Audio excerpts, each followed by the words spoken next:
I've been on a lot of dates in a lot of places.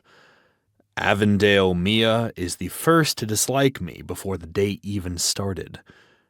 I study her face as the cool night breeze sends a chill across my skin. It's a head scratcher as to why she asked me out in the first place if she hates my profile so much, but I enjoy a good puzzle as much as the next guy. More importantly, I'm hungry, and we're already here. She's even more attractive in real life than in her photo. Cute dimples, bracketing full lips, warm brown eyes, and a glossy blonde ponytail teenage me would have yanked for attention. When she smiles, the few times it's happened, it's almost enough to make me forget that after a 30-minute wait by the willow tree outside the front gate in which I was sure she was blowing me off, I overheard her babbling about dead fish and dragging me and my dating profile when I stepped into line to grab dinner. She's not entirely wrong for that. I told my best friend Ezra that putting my bucket list on my profile was cheesy. That's what I get for taking creative advice from a man whose own profile quotes Ferris Bueller's Day Off.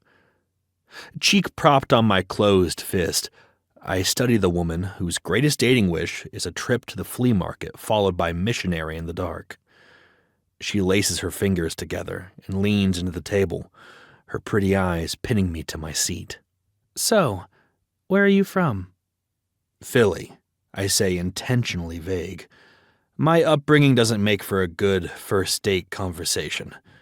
But in the last few years, I've lived in Portland, Denver, Salt Lake City, and San Francisco.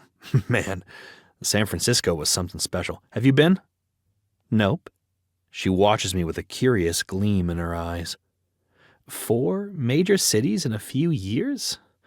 My gosh, she must be so exhausted. The response catches me off guard. Most women I've taken on dates seem to think that this is interesting and want to talk about skiing or whether I experienced earthquakes in California. Yes. Or they are too busy texting under the table to care one way or the other. Exhausted? Nah. Momentarily confused as to where I am when I wake up on any given day? Yes. She moves a loose strand of her hair the ponytail failed to contain off her face. Why all the hopping around? Everyone job hops in their 20s, right? Her expression screams does not compute.